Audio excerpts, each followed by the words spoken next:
I feel like that's part of what makes rodeo special too, is that we are pretty accessible. This is the Super Bowl for our brands too. The companies that stick with you through the years you're injured or your bad seasons, and they got your back. You can go out there and at their biggest event too and show some face and get some excitement around the clothes you wear, the boots you wear, the knives you skin your deer with, whatever. Like, because that's kind of the job too. Like, it's all engulfed together.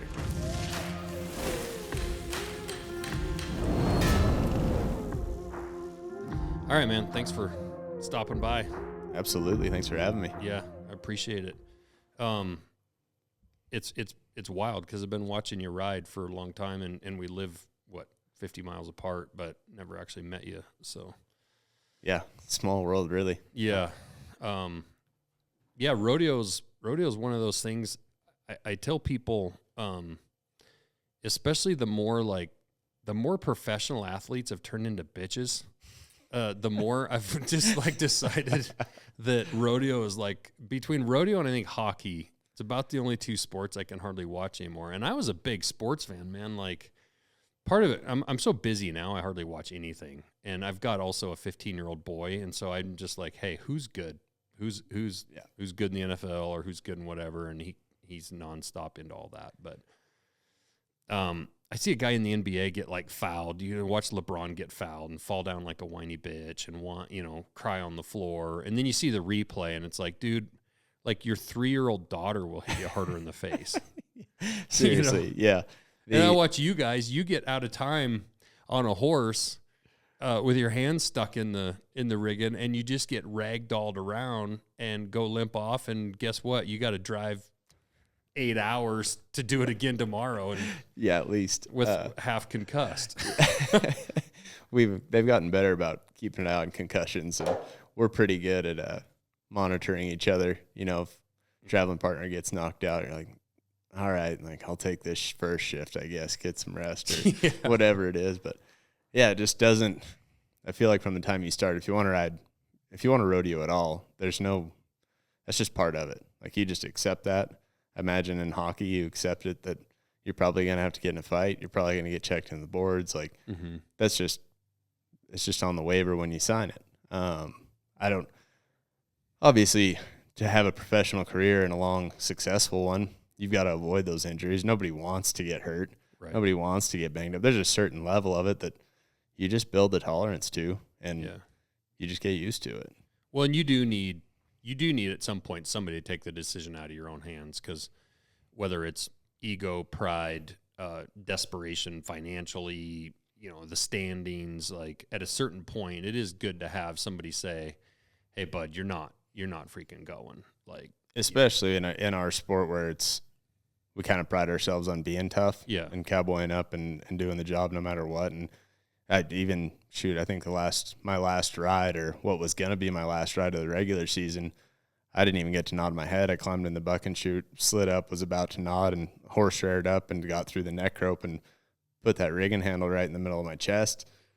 Obviously, it didn't feel good and couldn't breathe, so I got off. And just pain here in my chest, pain directly between my shoulder blades, because they just kind of folded me up in the back against the buck and chute, and went in there and pulled my shirt off, chest started swelling immediately, and the chute boss comes in, he's like, hey, if you want the re-ride, we'll bring him back during the bronc ride, and so that's 15 minutes, and I was like, oh, obviously I need this, I need to win to make the finals, and I asked the sports med doctor, I was like, what do you think?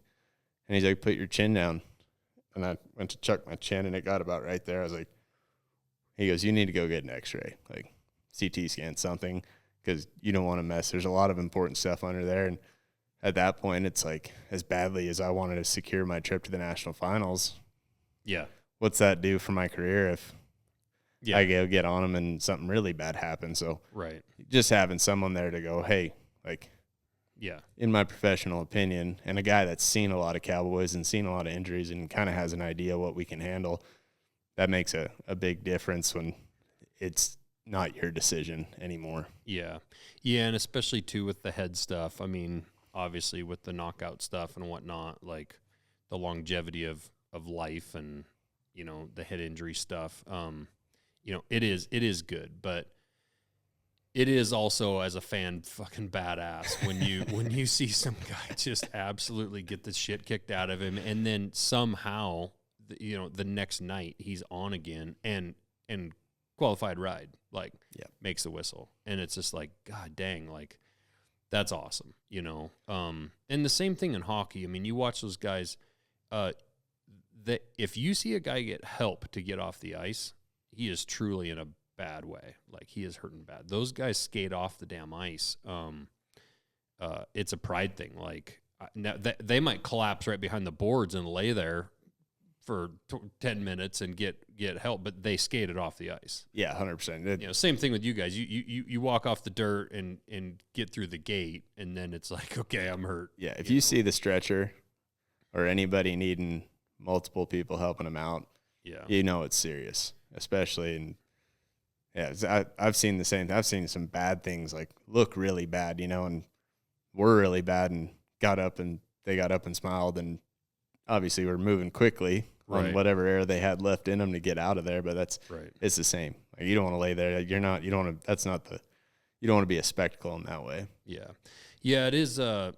It's interesting because back in, like, the Jordan era basketball, Pistons, bad boys, there was like a man part of you that, like, if Jordan went up and got absolutely hammered by Bill Laimbeer to the ground, he was going to jump up, get in that guy's face, and not show any crack in his armor. Yeah. And nowadays it's just a giant acting program. It's like they should try out for the freaking show Peter Pan, because they're acting, and then come to find out, you watch the replay and there was a total flop. The guy never touched him. And you also, everyone can see the replay, and you look like a bitch. I just, it bothers me. I could see it on the side of getting a penalty to help the team. But the fact that I would have a hard time being the one that had to fake it. It's one thing in the NFL when some guy gives you a little shot, and you flop, and the ref throws the flag, and then you jump up and you're like, gotcha. That's funny. Yeah. But it's just gotten too carried away, especially in the NBA. 100%. It's just crazy in the whining. But no, with the national finals, those are coming up in what, 2 or 3 weeks? Yeah, 3, just right around 3, I think. Yeah. Starts the 7th. Explain to people. I think a lot of people listening to this may not necessarily follow rodeo. We live in a part of the country where rodeo happens quite a bit. It's kind of a summer thing to do, to go check your local rodeo out. How is it that because the national finals rodeo is basically kind of like, it's like the equivalent of March Madness, right? Like, a bunch of cowboys there, and you're all competing to be the last man standing as far as, like, win the championship. Yeah. So we start, October 1 actually starts the season, and it goes to the last day of December, and that's your regular season. So October 1st. So it actually starts before the 2024 season has started. Oh, wow. And we're wrapping up the 23 final, or the 23 year, in December. It's always like that. There's always that 2-month break, which, off topic, my wife's was a competitive figure skater, and she went to the Olympics, and every year she's like, it's so crazy to me that you guys go all year rodeoing, and then you take a 2-month break before the biggest, most important thing. Like, most seasons just go right up, maybe a week break, boom, right into the final match or game or whatever by it a week is. And then go. Yeah. Most years I agree. This year I was pretty banged up, so I was pretty glad I had the time off. But essentially, it's the top 15 money earners in each event through the regular season advance to the national finals. Some years it comes down to our point system's money won, so it comes down to pennies sometimes in some events. So it's tough. This is my 8th time there. Every year I tell what's it like? You feel like you got it figured out. You can make the finals, and every year you get a new poker hand, and just you never know, and you just got to play that hand the right way throughout the year. Some years seem easy. Some years are tough. Well, and every year you're getting older, and every year there's a new crop of young, hungry studs coming in wanting your spot. And there's I think out of the 15, 5 of them are first timers this year. Really? I don't think one of them is over 22. You know, they ride really, really good, and they've grown up watching kind of how rodeo changed into a sport more than that drinking, fighting, cowboy stuff. Right. Now, nutrition, training, technique. 100%. There's, they've been working on it since middle school. Yeah. And have been watching riding progress, and the sport's getting better and better. And I mean, that's what you want to see. I mean, I'm happy to be a part of it and had been a part of that change. Now it's just keeping my name in the hat. Yeah. Have you changed the way you, all the way through? Have you changed the way you prepare, the way you get ready for a particular event or the season, even your technique? Have you made changes based on all of that, or Yeah, definitely can't stay out all night partying and then go kick their ass the next day. Yeah. But yeah, no, I kind of had my first year was like that. It didn't matter what I did, I was winning. It was one of those unreal, awesome, all the way through the NFR. I think I finished up 3rd in the world, and then to try and replicate that, I didn't even make the finals the next year. Really? And that I realized that while I was out partying and still living it up, thinking that was the way it was going to work, all the rest of the guys were in the gym. They were eating right. They were really working at it. And I had to go sit there and watch the NFR for 10 nights after being there. And I was like, how'd that feel? Never want to feel that again. Yeah. But it did light a big fire. I think I went the next 6 years in a row before I had a neck injury that took me out last year. But it's changed a lot. It's like even today, I'm getting used to having a little one and stuff that's got to get done, and come up here and visit you, and still got to get in the gym when I get home. Yeah, somebody's at home. I know those guys are working right now. Right. So I feel like that's what drives sport, and that's what's going to make it even better. And it's making me better. I don't feel like 30 or 31's kind of the end game for me. I think I got quite a few years left. So I think you just get smarter, and you learn what works for you. And like I said, it changes every year, Do you still have, so you're going for your 8th time. Five guys in your guys' group right now are probably sitting here 2 weeks out right now, twitching, twiddling their thumbs, pacing, butterflies, dream of their life is about to come true, to go to the finals and have that gate open. How do you feel today? Like, do you still get those butterflies and that anxiety? Do you, how do you feel now versus 2 weeks out of your first time? I feel like the first time you don't know what to expect. You're just excited. Obviously you're nervous, but that all kind of hits when you get there that first night to ride, and it builds all day really. I mean, from the time you get to Vegas, but I feel like every year after that gets worse, just because you know what it's like. You're maybe later in life, and you just have more, you know what it means, I guess, and what it can do for you. So you put a little more pressure on yourself. But yeah, honestly, this year I haven't, talking to my brother, he goes, man, you've never gone in this low before. I was like, I've never been 15th. Right. So well, on the plus side, you can't leave there any lower than that. Yeah, that's true. So you might as well send it. And might as well go for it. Yeah. So that part's exciting. I don't have the anxiety of, trying to hang on to something, or, I don't want to.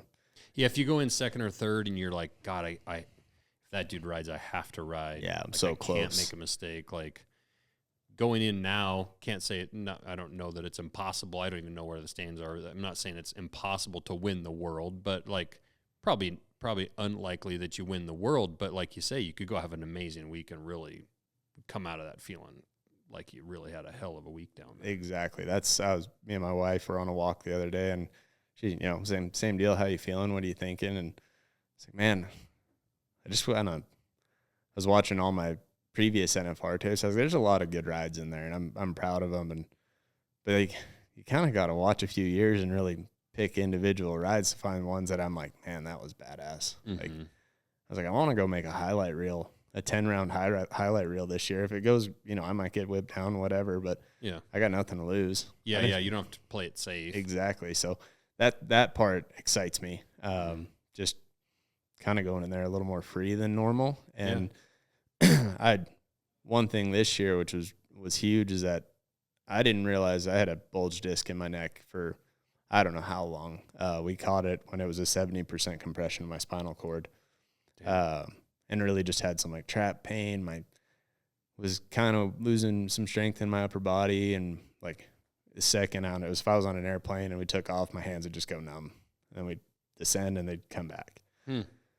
And so I go in there and they called me like 4 hours after my MRI, which is usually a day or 2 days after you hear back. So I knew it wasn't good. And, we got to fuse that vertebrae. You're done for the year.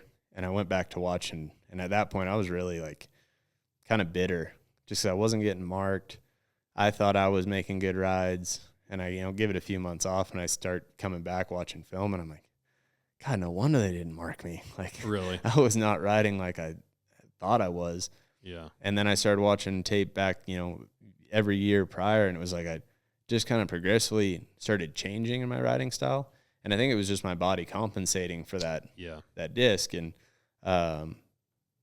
so to take that time last year and then really focus on getting back to a riding style that's competitive and works, obviously to maintain my neck moving forward. So really focused on that. And there were some growing pains this year, missed opportunities, just trying to work on stuff. And I feel like I've got that a bit more dialed now. So I'm excited. I feel really good. That's awesome. How did that, how was that? Like, okay, you go through a neck fusion. Boy, it's tough to like ease into a bucking horse. I mean, I know there's definitely worse ones than others, but how is that turning out for the first time coming back from neck surgery and like the nerves of that? I mean, you're not talking about an arm or a shoulder, it's a freaking neck. Yeah. I gave it, I think it was maybe 7.5 months. And actually, Wade Sankey, he loaded up one of his nicer horses for me. And I was pretty confident by then. I'd bought, ironically, on the way to pick up a bucking machine in Sheridan last year, I got the MRI the next day. So I got this bucking machine, was already planning, to make some changes and start, working on stuff. And then, boom, got to look at that bucking machine for 8 months. Yeah. But that was actually a big part coming back. Have you seen the Iron Neck ads? So I've seen Rogan talk about them. Yeah, so I bought one probably 2 months out of my first ride, and really just really no way to train all those neck muscles. You can get your core strong and your upper back and shoulders and stuff, but it was unreal what that did just for bulking up. Like you kind of need all that muscle, and there's nothing, even that doesn't, it takes quite a few rides before you're like, okay, I'm good again. But it gave me some security, and then getting on the bucking machine, that thing will snatch on you too. So will it? Kind of got to put it through the paces, and then you just got I obviously wear a neck roll, and we've kind of spent the year fixing and figuring out what works best there, just for that protection as far as getting hit in the back and the snap on the front. So that's, I wanted to get into that because you're a bareback rider, and for people that don't know, like in saddle bronc, you've got a saddle and a rigging, and you're hanging onto a lead rope, right? And you're sitting kind of straight up, and I can't really necessarily explain it all exactly perfectly, but like when you watch a good saddle bronc ride, it looks like anybody could do it. It's like, geez, that was like pretty. So smooth and pretty, and it's like, how was that 90? Because it looked so under control, right? You watch a 90-point bull ride, and you're like, holy shit, you know. And sometimes those look smooth, but they also a lot of times look smooth and super difficult. Where I watch a good saddle bronc ride, and I'm like, guy's in a rocking chair, just like no problem, right? And hops off, and no big deal. And then you watch a winning bareback ride, and you watch in slow motion, and the head snap, the head hitting on the ass of the horse, it's freaking violent. It's just unbelievably violent. Yeah. And then you watch one that doesn't go well, and it's just an absolute train wreck. You know, getting out of timing. How does your, I mean, obviously you just said you had neck surgery, but how do you guys put up to that? You know, the head hitting the back of the horse and that snap. Pain tolerance. God.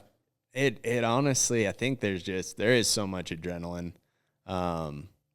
Is there some timing to it that you can kind of absorb some of that? In all of your rough stock events, bull riding, bareback, and saddle run, it's all about timing. That's why I've smiled every time you said, you know, the guys lose their timing, because that's exactly what it is. You know, that's the biggest thing.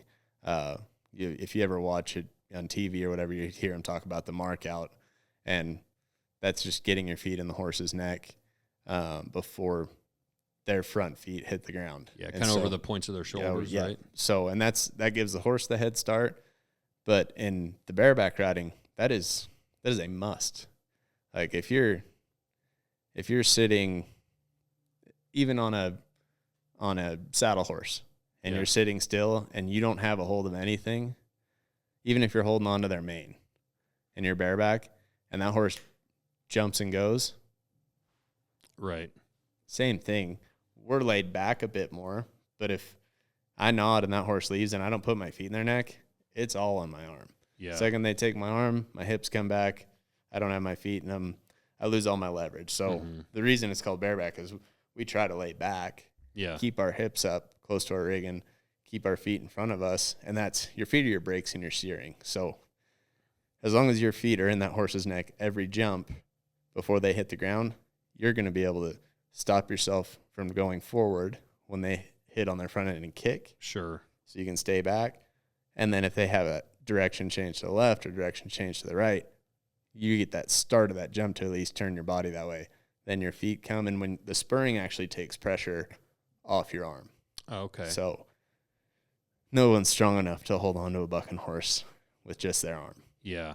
If your feet are in front of you and you can drag, is what we talk about. So rolling those spurs up the horse's neck actually brings your butt closer, takes some pressure off your riding arm, and then you get to expose yourself at the top of the jump, put them in their neck, and then you take some of that pressure of the horse on the way down on your feet instead of on your arm. Okay. Gosh, that makes more sense. I've never asked anybody about that. But inevitably, all the momentum's at the top, so you get the chin. Yeah. And it's just training, and some of them are just going to get it from you. So yeah. Oh, well, I mean, you see some of those Sankey Pro Rodeo and, you know, those guys' horses, Phenom Genetics, those guys' horses, some of the power, like in that eliminator pen, the power of those horses. And I mean, even the weakest horse at the NFR is strong, but I mean, holy shit, the difference between some of those really nice horses to ride and then some of those ones with the most power, those big, you know, jerk and pull and drop and then change in direction. I mean, holy shit. Yeah, they're called eliminators for a reason.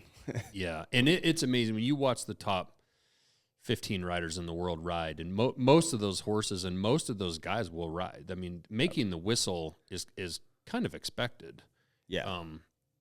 At that level, at the NFR, on the best horses and the best riders, like you go in there expecting to see a guy make the whistle. And then when you watch an eliminator pin, 4 or 5, sometimes, you know, 2 or 3 of the guys in the top 5 bailing off a horse 3 or 4 seconds in, that shows you just how incredible those horses are. Oh, and because those guys, you guys know what's coming. Oh yeah. Shoot, we picked them. You know, that's the thing. We decide which ones go and which ones go together, and we don't pick the easy ones, especially in that round. You know, we try to pin them all kind of at their level. Yeah, who decides? Because I remember talking to Wade and Matt. They talk about it's the riders that vote on the horses that should go to the NFR, but who picks how they go into like the eliminator pin? So we set them. We start with how many hundreds of horses get nominated, and then we go through and we pick the best 105 horses on that list. In our as a group of 15 bareback riders, we're on a conference call. I don't know how many times before we get it done. It seems like that call gets longer and longer. Really? Just because the horses keep getting better and better. And just debating. It's tough decisions. And, some guys really don't like some and some don't care. And I never asked Matt or Wade, but do the eliminator pen horses get paid just a little bit more? Or those guys? No. They get paid the exact same. I mean, they might get paid more like at a rodeo throughout the year. I don't know. But I'm fairly certain they get the same amount per head no matter what pen they go in. Sure. And so anyway, we just take that list and we go, here's the easiest 20. Here's the easiest, the next 20. Here's the absolutely hardest 25. We take 25 because the eliminators tend to be good once and not so good the second time. Okay. I don't know why that is, but they've kind of always been like that. We would just always would rather bring 5 more of them. Okay. And have them be awesome once and then take the whatever is going to be kind of, going to be that weaker end the next time. We bring 5 more to compete with those, other 15 really good ones. So. Yeah, and Wade and those guys know their animals so well. I mean, I'm sure they'll say, like, hey, you buck this one here, he's going to probably buck your ass off and give you a good run, but don't buck him again. Yeah, exactly. And that's exactly right. A lot of those guys, sometimes we bring a younger horse, and that's hard. That place is hard on them. Mm-hmm. It feels like it's about as big as this room, and they're blowing fireworks off and the lights, and, those horses have to stand there and be – kind of on a time clock. We have to be able to get it in and out on them, and they need to be able to leave the arena and all these things that you're asking a lot of a 5 or 6 year old horse, even if they deserve to be there. And you get a couple of those we really want to take a chance on, and we take them. We talk to the owner and say, hey, what do you think? And they're buck them early and buck them once. Don't. We won't buck them a second time, and we just kind of account for that. Sure. Yeah, that makes sense. That is the one thing I've been amazed. I've never been to the actual rodeo at the NFR. It's been actually 15 years since I was even in Vegas during that, but I was just down there working, helping, Nick Salter, helping the Roper booth guys down there years and years ago. But I never been to the rodeo, but watching it on TV every year, it's amazing how efficient they are at getting animals in and out and rides going. And then you'll go to some of these local, like, NRA rodeos or whatever, and it's just like watching the pickup men is the actual event. Exactly. Like trying to get and a lot of that has to do with the stock contractors and the stock they have and trying to get these damn horses out of the arena, and then they chase them around an arena the size of the freaking Kentucky Derby racetrack. And they're just doing laps around there like, oh my God, Yeah. And that's kind of the part of, your normal rodeo. And here you are sitting on a horse ready to go. Yeah. Ready to turn out, ready to nod, and they spend another 5 minutes jacking around. Yeah. No, that happens quite a few times a year, where you're amped, ready to go, and one just won't leave, and you're like, come on. That's just part of it. Down there, it's a different ball game. It is. We have to be on our horse with our hand in the rigging before the horse before us leaves the arena. Really? Or you go on a list and they send you a nice bill in the mail. Really? Yeah. So they fine you. It's a production. So we have to run that thing off fast and take care of business, and there's no lollygagging. So yeah, we have to have our hand. That's amazing to me because you're kind of changing the way you've done it all year, and also that's your Super Bowl. Yeah. Like if you're not ready or you think you want to within reason. I mean, the judges are back there and they're watching, and if your horse isn't moving, he won't roll. He's laying down where you're trying to pull him. He's doing that kind of stuff, and it's obviously out of your control. Right. And they're not going to write you up for that. But if you can't tie your glove on and you've been ready for just because you weren't paying attention or you think you're above it, and we just keep it moving. I forget how fast we buck 15 bareback horses, but it's like, right around 10 or 11 minutes. Yeah, which is crazy. Quick. Yeah. I mentioned these guys, but one of the things at the Missoula Rodeo that I love watching the most is those pickup men. Casey Verhelst, do you know him? I do. I don't know the guy that rides with him here in Missoula, but the Dodge pickup guys. The guy, it's a guy that's got a giant ranch. Is as cowboy can get, and he comes in there, and you watch those horses and those guys deal with the bulls that they got to deal with. Watch them deal with getting you guys off of the horses, roping horses to get them out of the arena. Some of these arenas, like I know Matt's not a fan of the way that arena set up because those horses are looking for a center out gate, and there's a gate over here on the side, and it's hard for them to see, and every arena is different. And watching those guys have to sometimes get those horses or those bulls out of the arena, it's absolutely incredible, the speed at what they're riding, and how hard it is even on their horses when they're roping a freaking 2,000-pound bull that does not really want to go the direction you want him to go. Those guys are absolutely incredible. Hey, they are superheroes, man. They're incredible. They're so fun to watch too, because they're tripping, set a guy down, tripping flanks, throwing them to each other mid-ride, at horse race speeds. Yeah, they're wicked, and that's the other hard part is we vote on them too. So the guys that come to the national finals are obviously between the Bears and the Bronx riders. We vote, but God, you just wish you could put them on a rotating roster through there because they all deserve to go. Those guys, they're not just there for the event. They're there working the whole rodeo. Most of them have their families with them. And you watch him. They'll ride out between rides or a little something going on. They ride out. He hops off. His daughter takes his horse. He hops on another horse, and he's back in the arena. Kids are getting their spare ropes ready. Out at the out gate. If they have to rope something and drag it in, and they go through 2 or 3 horses in a rodeo, and of course he's got younger horses he's working with and older ones, but they're bringing their own personal horse trailer and several head of horses, and then those guys also get hurt, but they can't check out. I mean, I know they've got backup guys and stuff that can, but I watched Casey last year. I have photos and actually video of it, but he was he grabbed the lead rope on I think it was a saddle bronc horse. He grabs that lead rope, and that horse is stretched way out, and the thing's kind of still bucking a little bit, and then that horse rears way in the hell up. I mean, straight vertical, and comes down right across his arm. He's got his left arm on the horn of his saddle. Yep.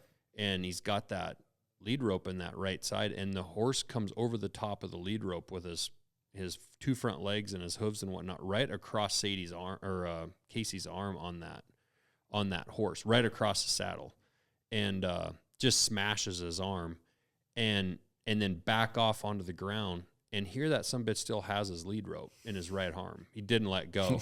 And dallies the thing up, drags him in, and I could tell he was kind of hurting. And I went over there I was back kind of behind the chutes, and I went over there afterwards, and I was like, how'd that feel? And he's like, holy shit, did you see that? And I was like, yeah, I saw that. He's like, that hurt. Yeah. And he's like, and then he goes, but I didn't let go. Yeah. I was like, yeah, I saw that. Yeah. Yeah, those guys are dirty tough. He said he saw a pickup man get killed that way. That horse reared up, and, those horse came down on the top of his head. Yep. Scary shit. Yeah, and it happens fast. And this year he was dragging a bull into the chutes, and that bull was all the way in, and that's kind of it's a shitty way they've got that set up for those guys dragging those horses in here in these old pens in Missoula, and dragging that thing in, and then that bull right at the last second decided he was going to go back the other direction, and you see the smoke come off the horn of that horse, of that saddle, and he had his hand kind of in there, and I was worried right when I saw it, because a lot of people take their eye off of that, and I'm watching that behind back there, and he rips his hand out of there, and he's shaking it, and I thought for sure he lost a finger. For sure, yeah. And he comes riding back out, and he's out in the arena shaking his hand, looking at his hand. Yep. And it wouldn't have surprised me if he'd have lost a finger, if he'd have finished up doing what he was doing. Oh, 100%. And, come back out. But he was rope burned to shit. Oh, yeah. I've had those guys come in, usually during the bronc ride, and hack rein or lead rope, a horse will set up or whatever happens. And they come over and a finger's crooked and they like, got any tape? Yeah. Put a quick wrap on it. Yeah. Boom, or cut something open. They do a quick little tape job in between riders and back to work there. The other guys that a lot of times, and obviously they're a little bit more focal part of the, a lot of people don't watch really or pay attention to those pickup guys, but the, those bullfighters with what they're doing. I've become friends with Matt Merritt, and Matt's more of the clown. He's more of the entertainer. And if he's involved, shit's really gone south. Exactly. He's like, you guys can handle that. But obviously if it's that bad, he will jump in there. But you watch like Dusty Tuckness and those guys jumping on the top of a bull for a bull rider, bailing in front of those bulls. I mean, the athleticism and what they do is, actually I think Dusty got hurt. Didn't he break his leg or something last year at the finals? Last year at the finals, and he's going back. He got voted to come back again this year. He's the GOAT. He's one of those you don't even vote on. It's just okay, what are the other two? Which really like Cody Webster anymore. Yeah. He's so good, and they're a duo. Yeah, and I think Nate Justice got it this year, but then they fight together as a threesome throughout the year, and they're so fun to watch. Like that's the thing too. Those guys, they're in the gym. Like when we go to Houston, they're at the gym every single morning, and they fight every single perf together. And they've got their cold tubs set up outside their campers, and like they're in this thing like it's dead serious to them, and as it should be. But it's fun to watch, and those guys are. I feel like they inspire all of us, no matter what event you're in. They just work so hard at it because they know what's on the line. They're literally putting their life on the line for a rider. That guy's knocked out on the ground or hurt and can't move. And, obviously those bull riders do everything they can to get out of there, but at times they don't have a vote. Yep. And you watch a guy like Dusty or Cody come in, and they'll just sit down on a bull's head and be like, well, here we go. Yep. Or jump on somebody if they're down, just take it. So I was actually golfing with Dusty this summer, and I asked him, I was like, is there a big, you're starting to see like bullfighters maybe that aren't all the way in, that don't have that mental capacity or that ability to just do the job well. Do you see as many of those guys anymore? And he goes, man, with TV and videos, everything's on video these days. If you're missing a hole, or if you're not if you hesitate, people are going to take notice. We can't afford that. And that's not the job. What's even more amazing to me is that, or equally as amazing, is you go to a lot of these small town, you go to Helmville, Montana to that rodeo, or you go to Lincoln, those aren't on TV. No, nobody on the big scene really cares. There's no real fame involved with it, right? And you will see a bullfighter, probably getting paid absolute jack shit at those, do the same thing, right? Yeah. Step in there and do the exact same. And he's not at the finals, and he's not on national television, and there's no fame or money involved in it. And that guy will also jump on top of a rider or step in there and take a shot. And it's amazing because there isn't, there's only a half dozen or a dozen people there that see that, and it's not for necessarily the, it's not for, Ryder Wright or Stetson, no. There's Stetson Wright, right? It's for just some dude from freaking, Houston, Montana. Yeah. No, I feel like in the beginning, before you reach this level, everyone does this because they just love it. Those guys at that rodeo, they just love rodeo. They love riding bucking horses, whatever level that may be. Yeah. Or bulls or whatever it is. And if you're a bullfighter, all of us started there too. Right. At that rodeo. That's where it all starts, is just that love of it and wanting to do that job well and get better. And at the risks in the bull riding, if you're putting on the bullfighter jersey, that's a heavy jersey. Yeah. There's a lot asked of you just then when you do that. And wouldn't dock. I mean, I'm not the one. I'm not going out there. I'm not putting it on, and I wouldn't dock anybody that doesn't want to. But those guys that do and do it day in, day out, I don't know how many perfs those guys do a year, but it's a crazy number of bulls that they get in front of, days and days in a row of it. And there's probably very few guys that are really making like serious money. I mean, game changer money, where if you become the best rider in the world or the best in the world at, or even, one of the top 10 in the world in an event with some sponsorship money and some of that, like there's definitely a little bit more fame involved in I mean, if you become, Stetson Wright, like, holy shit, you're doing pretty well. But man, and it's hard in any sport to become a top 5, top 15 person in anything, whether it's a sport or anything in the world. But a lot of those bullfighters, like, they aren't necessarily, it show's not about them. Right. And so it's amazing. They're truly doing it for the love, which is just that much more respect, and you are signing up for hospital bills. Like, you're going to have them. Yeah. That's not a, if you get hurt game at all. Right. Which neither's what you do. Yeah, I really don't feel like any of rodeo's safe. It's somebody who doesn't rodeo, forget, a group of buddies on Instagram, like, sent a video, and it was one of those deals where bull rider comes out and that bull turns back, bucks him off, and he lands like perfectly on the out gate. Yeah. And they're like, well, that worked out a lot better than it could have. And I was like, that should be rodeo's slogan. Like, exactly. Because you're just like, man, that worked out good. Most of the time it's that way. Like, oh, that was close. Yeah. But it worked out. Yeah. But yeah. What is it? Is it a bit awkward? Like, I would find it a bit weird or awkward to have pretty much everybody in the country that's a fan be judging you based off of how many dollars you make. Like, your rankings are literally like your paycheck. Yeah. Which is a little weird. I mean, I know there's other parts of rodeo that people maybe don't know as much about with sponsorships and some of that, but like, you're literally judged based off of your income. Yeah. It's very weird. Like, you'd think they would have a point system that's maybe tied to your income, but like isn't public.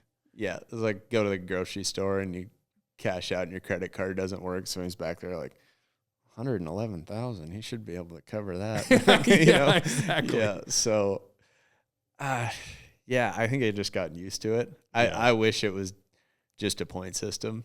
I think they're working on doing that at some point, but I guess it's easy too. Like, I can decide how much money's possible to win here and over here, and I guess it would be the same for points.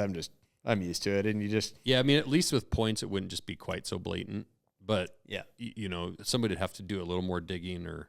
Because also on the opposite end of it, you see a guy like Stetson that comes in multiple events, and, he's obviously going to win, all around in the whole 9 yards. And it's like, you also see a guy like that, there's definitely no privacy, which, it's hard to feel bad for guys. I mean, obviously, like with the NFL and NBA and all that stuff's really public, and with success obviously comes some drawbacks where everybody knows what you're making and whatnot. Yeah. But I feel like if you want to feel good about what you're doing and how much money you've got won, don't look at what Stetson Wright has won. No shit. I mean, to be that good at 2 events, like at 12 years old.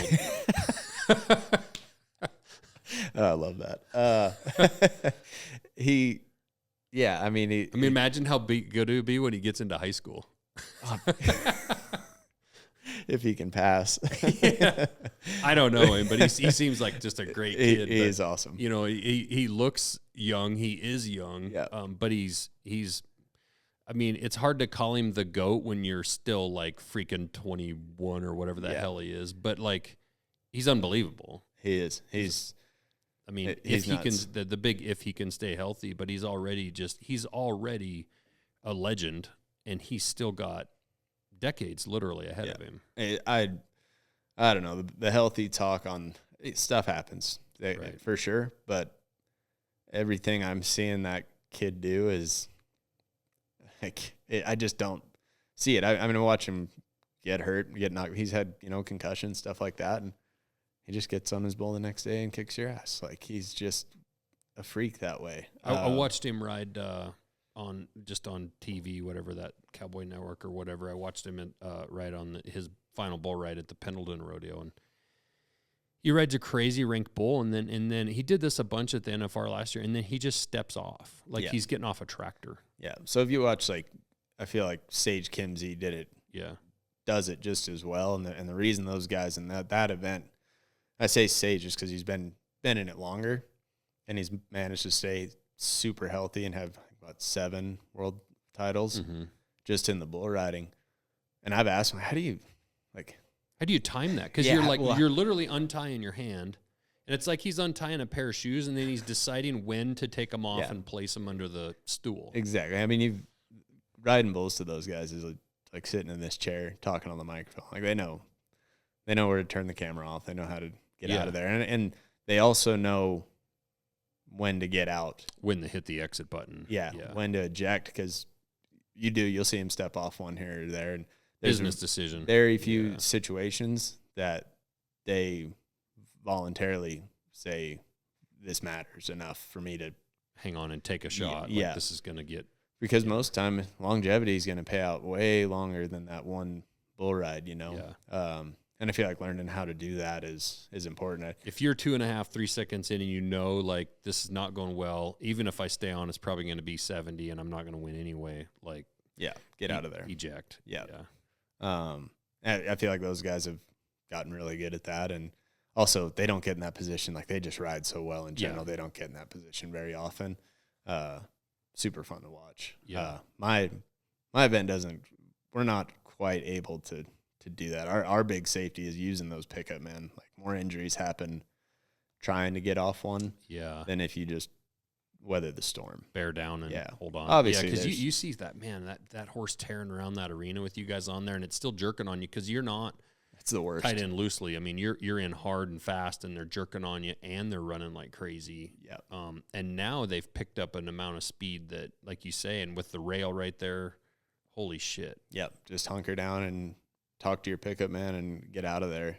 What's that conversation like when you guys are ripping around there? No one can hear it.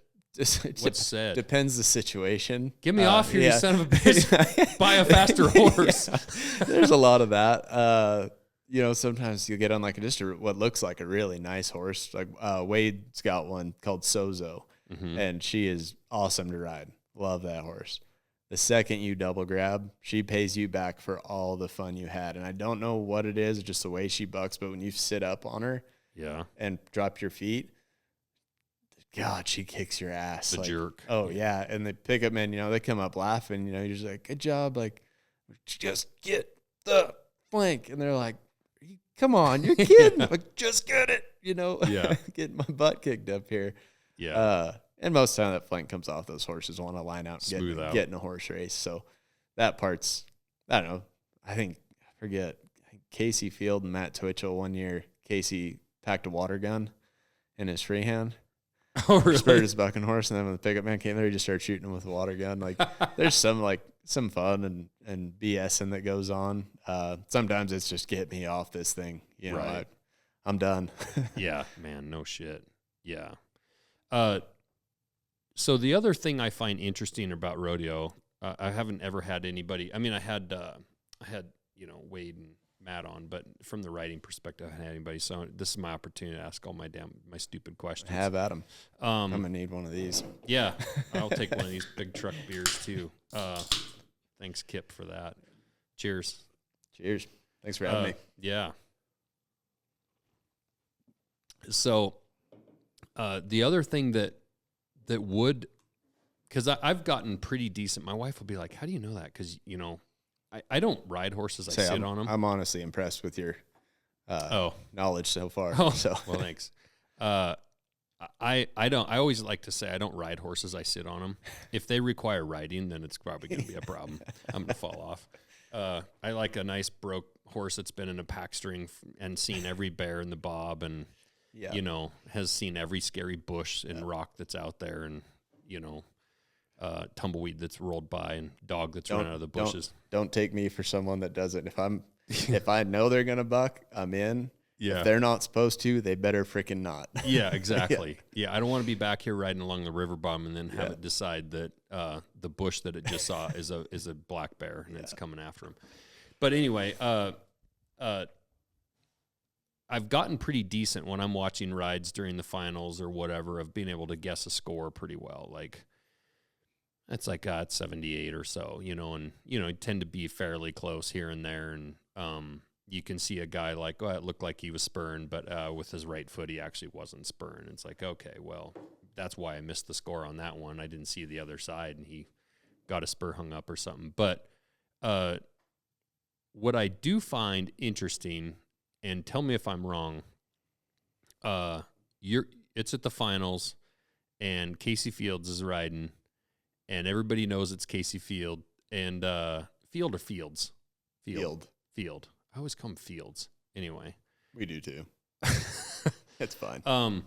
And nothing against Casey. I'm using him because he's such a legend and so well known. He prefers King Casey now. King Casey? Yeah. All right.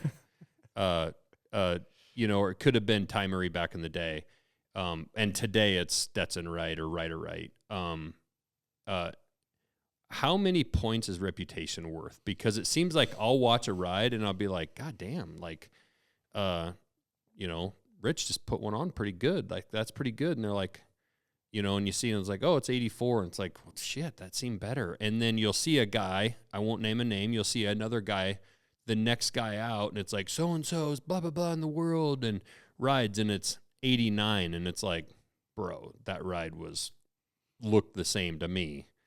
Are those judges kind of wooed by the crowd noise or the name or the situation? Do you see that? Do you feel that? Or is that hard to answer when you're a competitor about to go? Yeah. So what's the weather going to be like next week? I'll say this. Judges are human. Right. It's really hard, I would say. It's Jordan rules. Well, I mean, it can get progressive. Mm-hmm. That's human nature. Yeah. Is that the next ride's going to be better? Yeah. So. Because it's got to be hard for a judge to hand out a 91 first one out of the gate. And they'll do it. I've been the guy. Yeah. Rarely, but it does happen. It's tough. I wouldn't want to be them. And I feel like what gets a little lost is that they don't. I don't even know if they mean to, but in the way I imagine it is that they're judging me versus me. Mm-hmm. They're not judging me versus Casey. They're judging me on how I ride and how I do my job based on, I guess, what they've seen in the past. Mm-hmm. This could be wrong. I don't know. Yeah. I don't know if they'd agree, but I just think Casey's. Have I seen him win when he shouldn't have won? Sure. Have I won when I shouldn't have won? Sure. Have I lost when I should have won? Absolutely. I mean, and the thing about it is it happens to everybody. Sure. It's not like just one guy in particular. It's a tough subject. Like I really.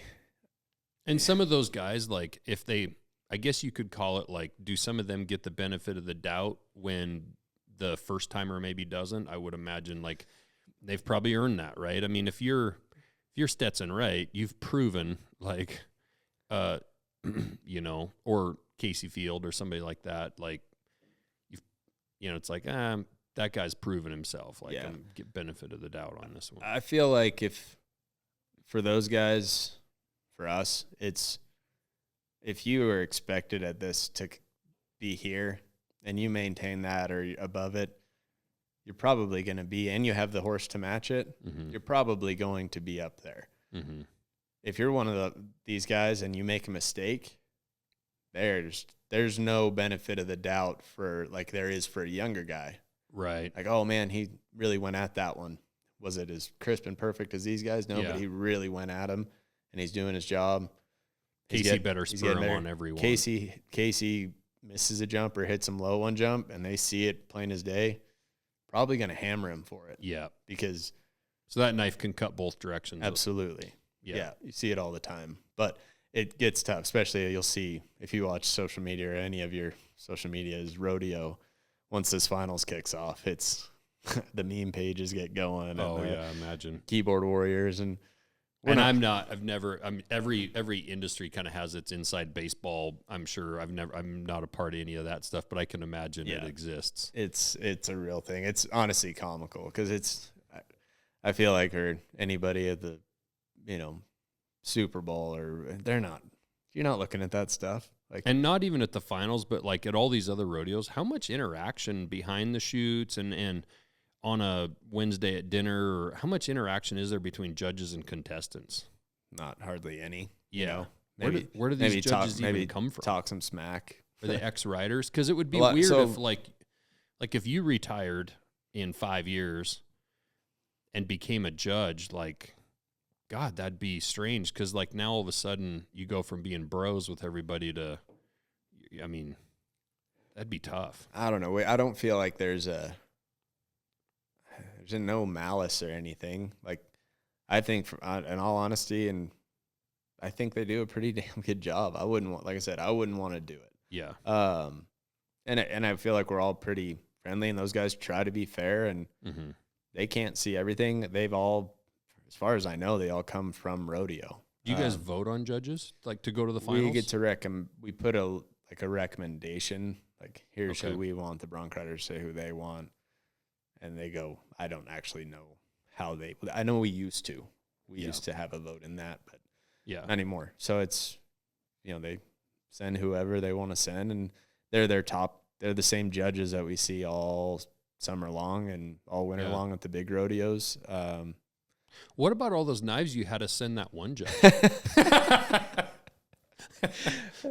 gift package. I'll tell him I got some too, so he better do me right out there.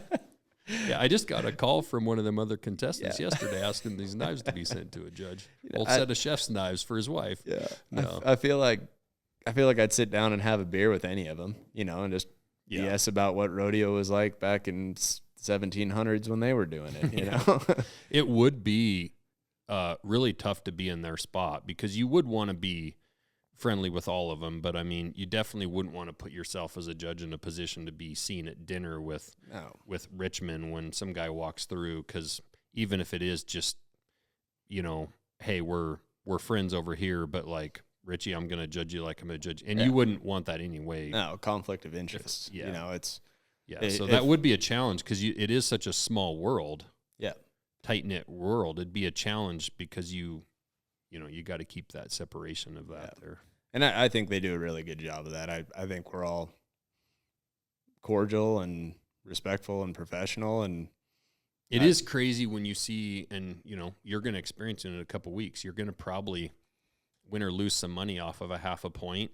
And it's like, what the hell's a half a point? Like, it's so crazy too. At that point, that is really the subjective part. And it's like, you could argue within probably an entire point either way if that horse performed like it should have, or if the rider did what he should have. And those half points become so... It's interesting because everything else in sports is generally very black and white. Yeah, there's a lot of gray area. A lot of gray. Rodeo and, in the riding events. In the riding. Because that's the word I was looking for earlier. Like, it's subjective. What Judge 1 wants to see is, this might be more important to Judge 1, whereas this is more important to Judge 2 and 3 and 4. And it's interesting how some guys' riding styles, I think more in saddle bronc than bareback, you see some differences in the way a guy sits up tall on a horse. Like, I remember back in the day watching Billy Ettbauer. That guy, for some reason, I don't know why, I liked watching that guy ride a horse with his chin tucked down and his hat pulled down, and he was this short little guy, and his little legs just seemed to be going. Yeah. And like, that guy always scored high. Yeah. And I don't know why his ride looked different than the guy next to him, but something about it was like pleasing to the eye. Yeah. He was always right on the edge. He'd get popped up that high out of his saddle and just kick loose and jump back down into it. And he's electric. And I feel like at the judging level, they're looking more for, in the bronc riding, those guys are so good now. Like, all of them like, they're not just a top 15. they're 30 deep, could win any day, anywhere. And like those 15 that make the NFR, it's a dogfight to the end for them. Am I right? When I was younger, were the finals the top 10? Did they expand it to 15? I wouldn't know. As long as I know, it's been 15. Has there ever been talk of going to 20, or is that? I think it would fall off. I don't think it could go any more than 15. So speaking of that fall off, I always tell my kids, I'm like, when we've been watching the rodeo, it's mind-boggling to me, because if you Google money winners, and because I mean it's public, what are you sitting at right now for 15th? 111. 111. Yeah. So I don't know what number 20 is. We're only talking 5 places away, but I'll bet you it's down in the 70s or 80s or something like that. Like, it's incredible.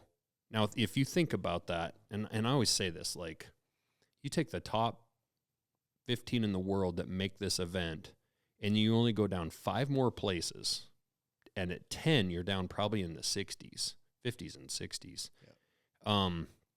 And to think of some guy just beat his neck up and his balls against the freaking rigging for all summer to make 55, 60 grand, and also probably isn't sponsored real well, had to run all over the damn country and pay his entry fees and his fuel and his doctor bills and all that stuff.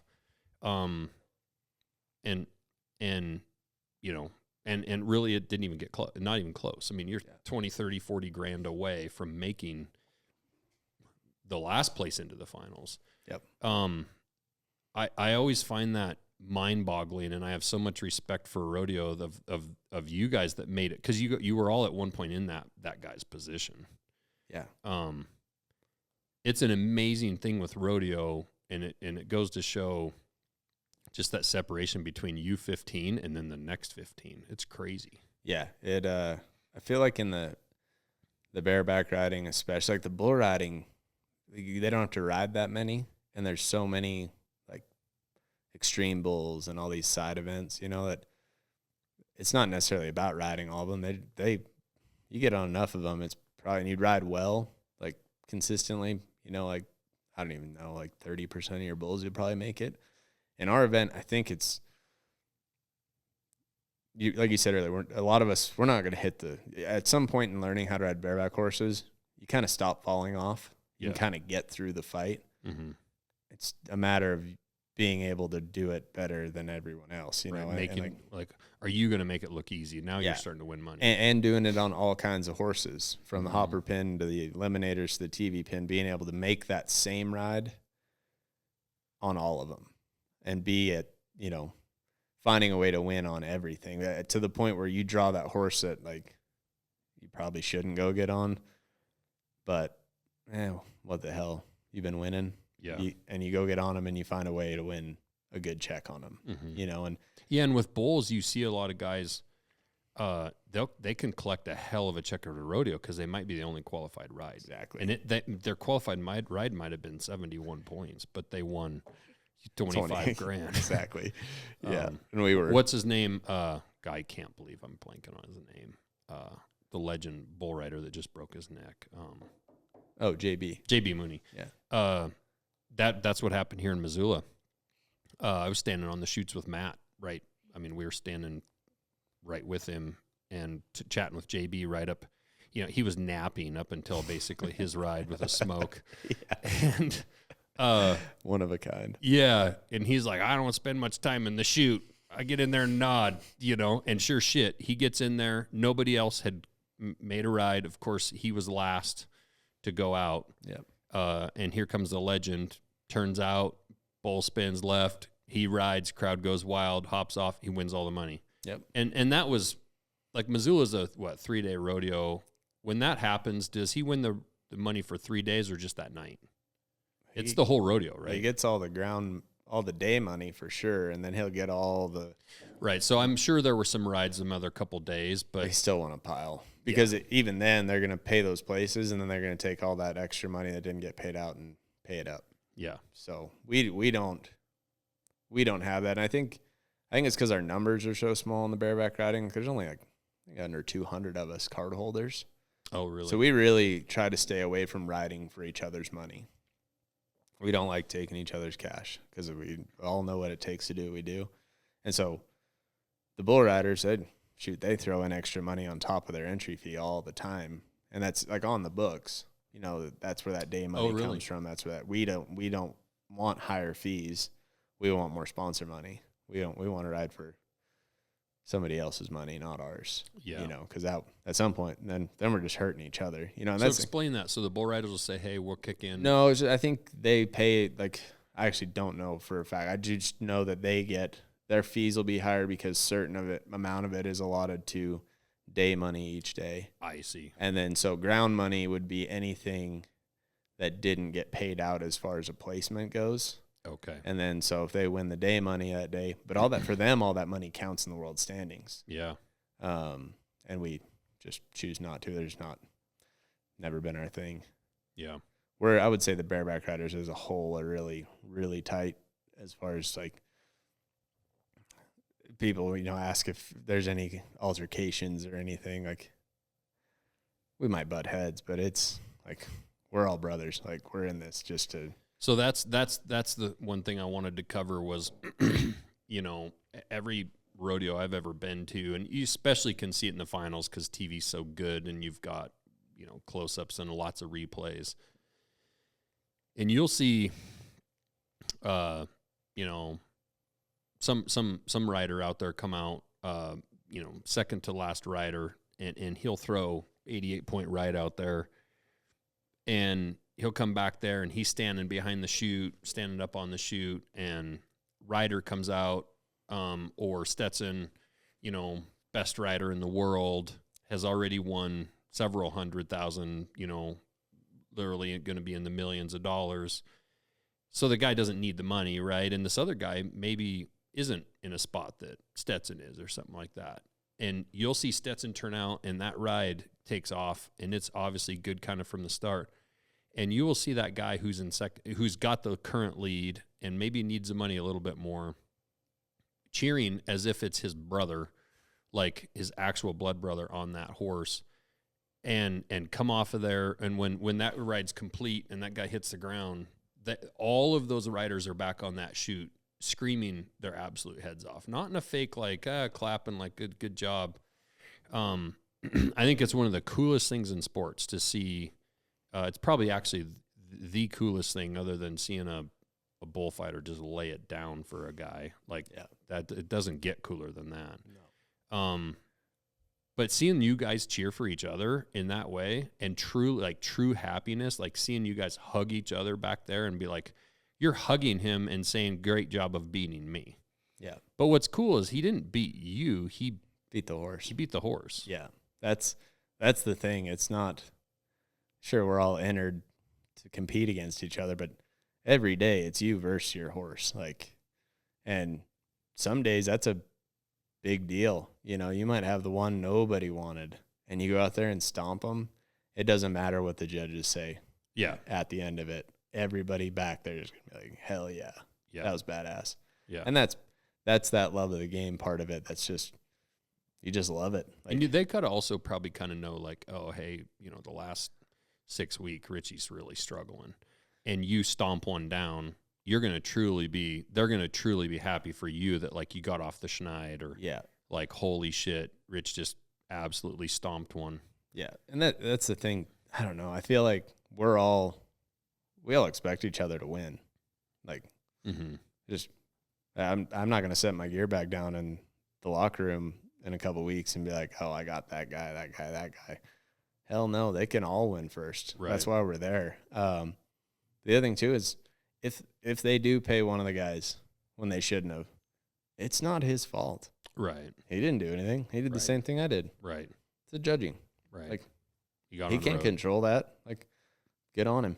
They're going to get me. Like, I'm going to go show him tomorrow. You know, except that guy sent that gift package for it. Exactly. He should offset the judges a bit for me. That'll be good. No, it's a cool camaraderie amongst guys that way too, and a respect level. Because like you say, you're all laying it out there. You're all, you know, literally risking your life to do what you do. Yeah. It's really, really cool. How did you get into it?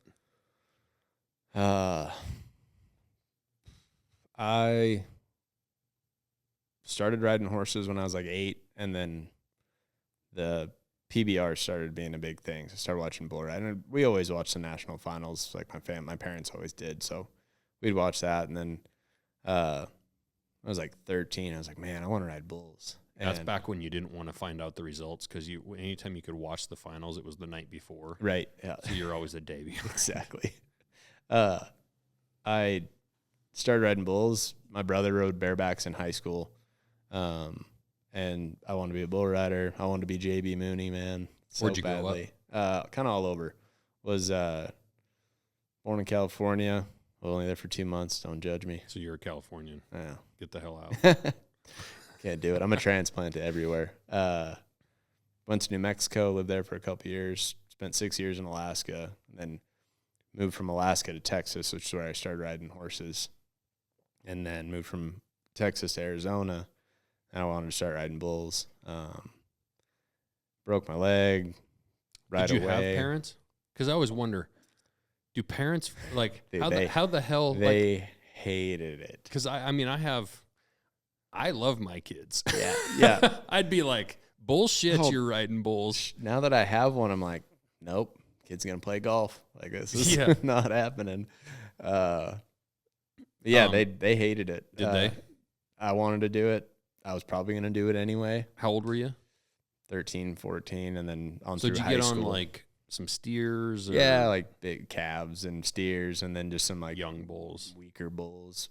Really, the old big ones that were just going to plop across there were probably the best ones for you. You broke your leg?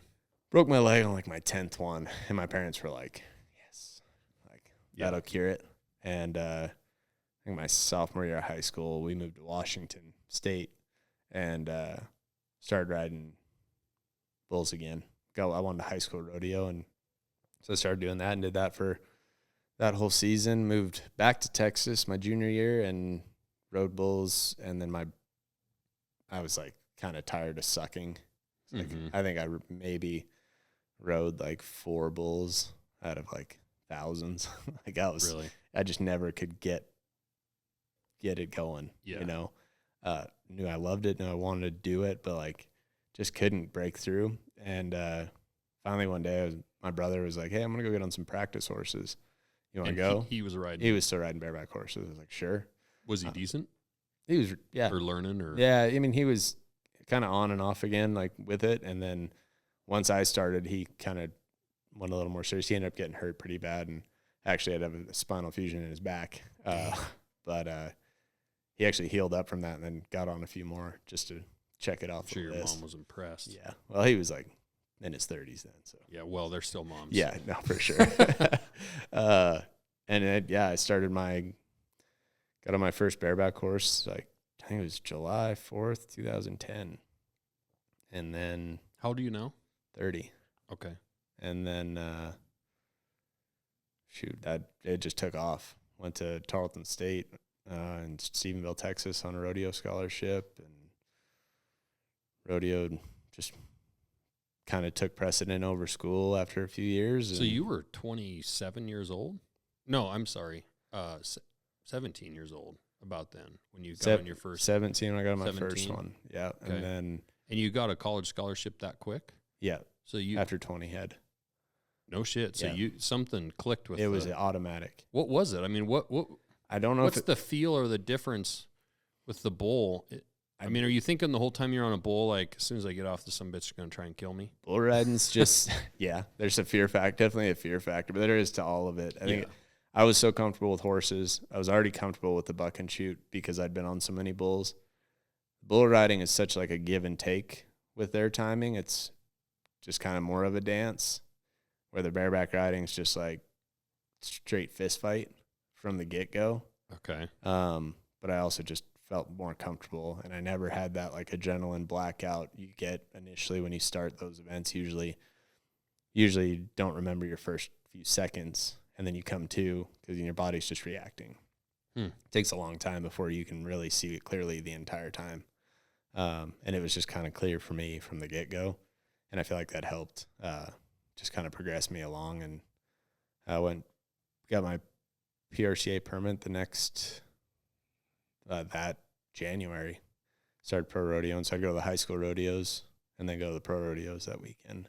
Mm-hmm. In college and on a professional rodeo, won the American when I was 21, and that say I was in 2014.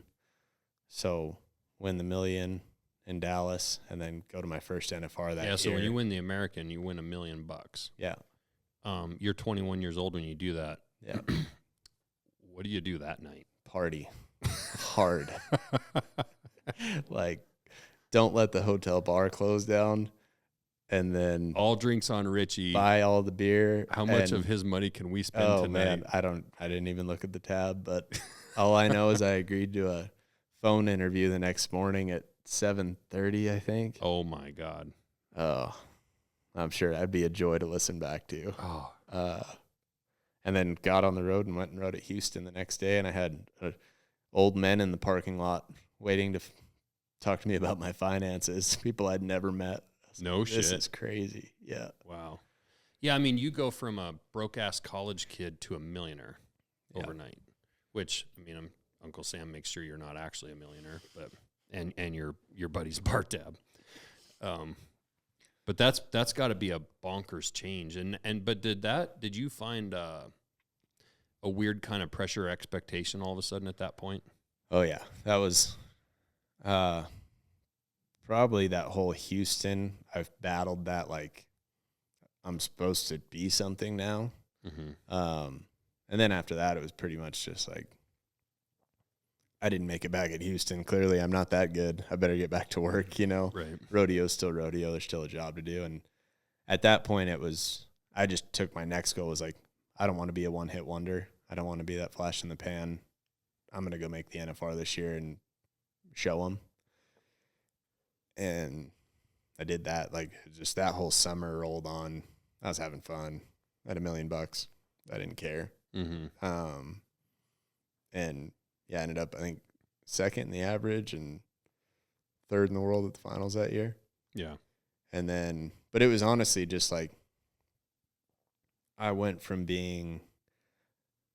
wanting to be all, you know, do the TV interviews, win the big rodeos, like, and all of a sudden it was just like literally the next day, that was, my phone rang at 7:30, you know, cross-eyed, trying to, oh, this is what it's like. You're the dog that caught the car it's been chasing and didn't know what to do with it. Exactly.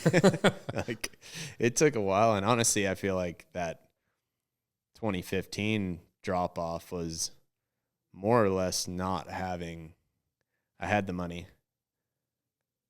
I had made the NFR. I'd done well. Like, right. It was like, okay, now what? Well, then why am I doing this now? Like, right.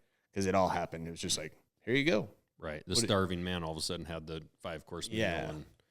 Right. And so I just had to find new purpose and new drive.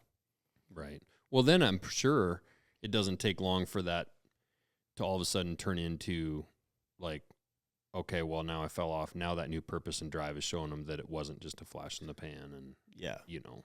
That's crazy now to look back and be like, man, I've been fortunate enough to set my gear bag down at the national finals 8 times. Like, that's at that back then, you know, it was like, I want to go there. Will Lowe's gone 15 times. Yeah. You know, like, well, Richmond, you didn't make it when you were 18 and every year after that. So get realistic here. Who's what the hell's his name? The guy that always rides with the cigar in his mouth. Cody DeMoss. DeMoss, yeah, that's pretty cool. He's awesome. All hot sauce. Yeah, mustache and a cigar. Yeah, he's cowboy. Yeah. Yeah. Bunch of those dudes. I'm terrible with names, but I'll recognize them that I've watched them ride forever. They'll have their things to notice them by. Yeah, it's pretty cool. Yeah, I feel really fortunate just to have been able to rodeo with Bobby Moat, Cody DeMoss, Will Lowe. Shoot, I mean, I've been riding against Will Lowe my whole career, and he's 10 years older than me. Like, that's incredible. That is incredible. He's a beast. You know, Bobby Moat, I think he rode till he was 40. He rode bareback horses, and my first NFR, he was just like, hey, come train with me. And so I'd come meet him at the gym every morning at 5:30, and I learned real quick not to be late. Really? he was serious. Yeah, dead serious about it, you know. And when you're at that place today where like you have a kid, a wife, like you're now an adult. Yep. And you also know that this is a fleeting thing, that you don't, like, the end could be tomorrow.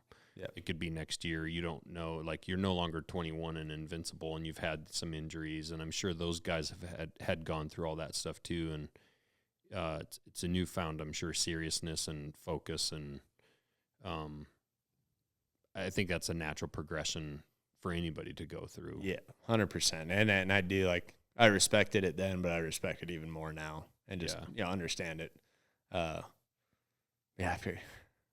one morning I was like, he's like, "Why are you late?" And I was like, "Oh, just stayed out too late or whatever." He's like, "Why don't you like start a business or something?" I'm like, "Fuck off, Bob. Just going to the NFR. What do I need a job for?" But now here I am, like, man, I wonder what I could do. Yeah.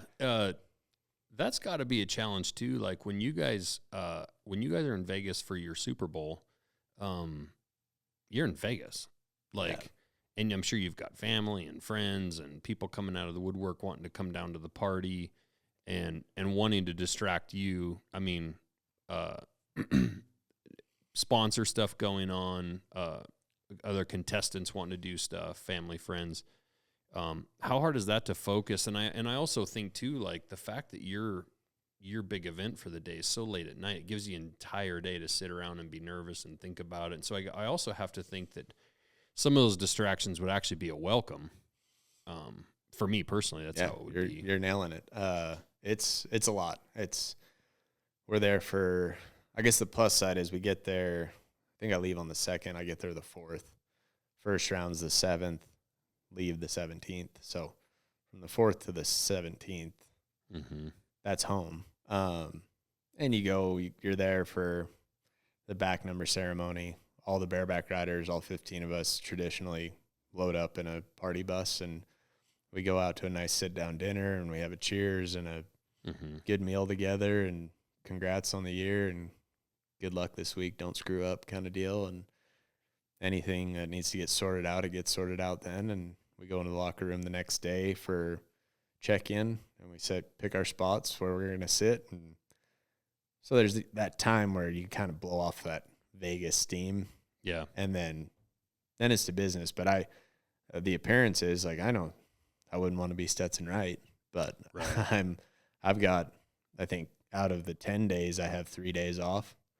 And I kind of know now how to space them out and like what I want to do. But it's a lot of it is that, like, there's certain rounds, like I'm always going to pick to go sign for at least an hour on the eliminator pin day. Yeah. Because I don't want to sit there and think about that all day long. I know what I need to do. I need to get in that locker room, put my rigging on them, and nod my head.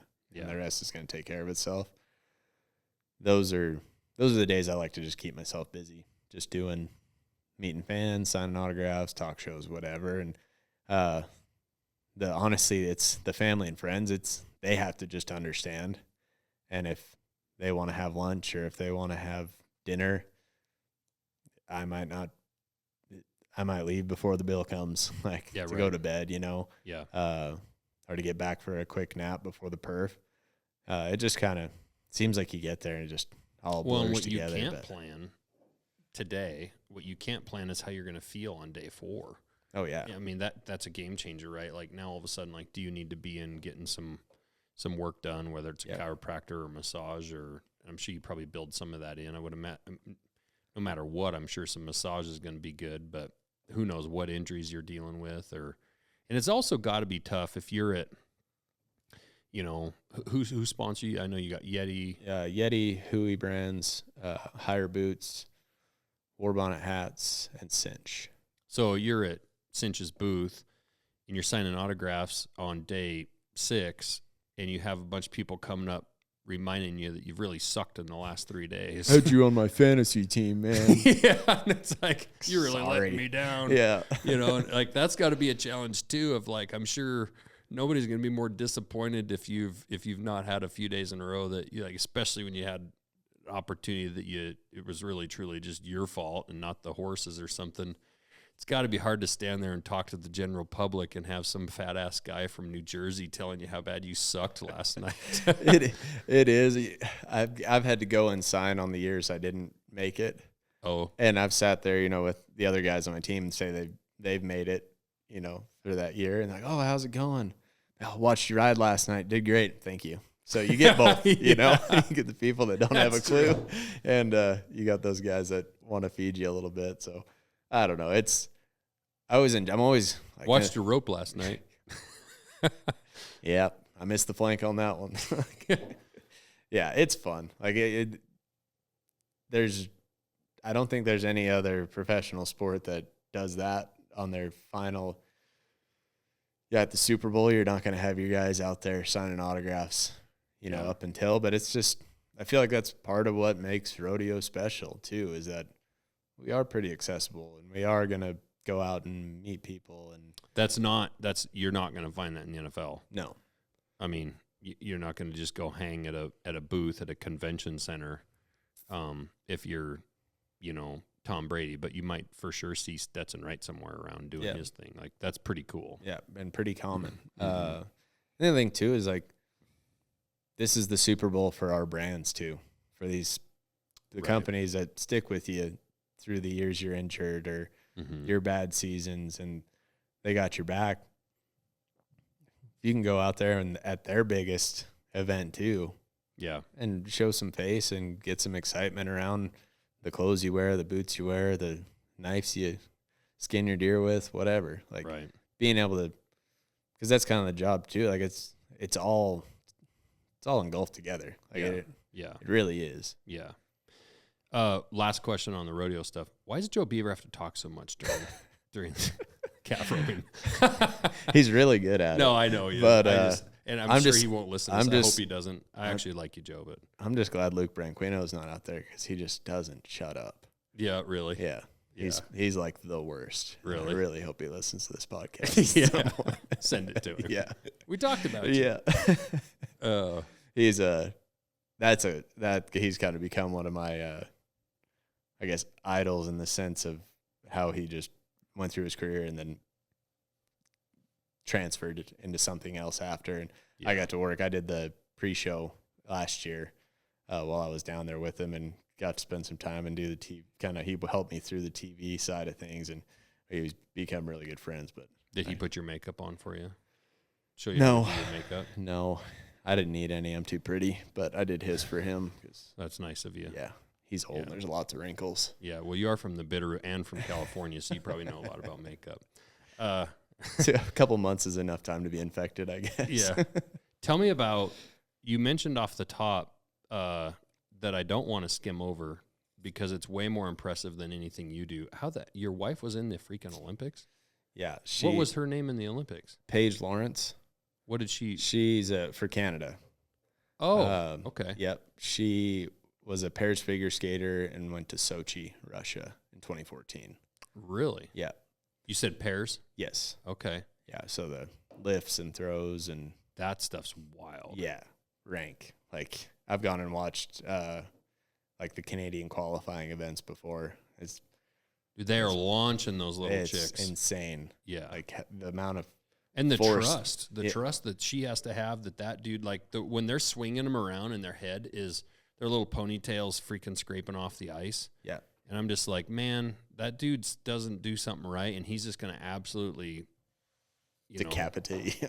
Oh, it's unbelievable. It's nuts. Yeah, she's wicked tough. She's 5'0" and full of it, but she's probably more beat up than I am. Oh man, I bet. Yeah. And the amount of training hours that those people. We have a local girl here that I don't actually know where she'll sit for the Olympics, but like she's in gymnastics, and I think she was the national champion last year in I know they do lots of events, so I'm actually not sure which event, but Lindsay Ockler, a high school girl that was I think a year older than my daughter. But the training, all those Olympic athletes, the amount of training, the amount of hours that those people dedicate in silence that generally nobody cares about for except for every 4 years. Yeah. Holy shit, that's dedication. Like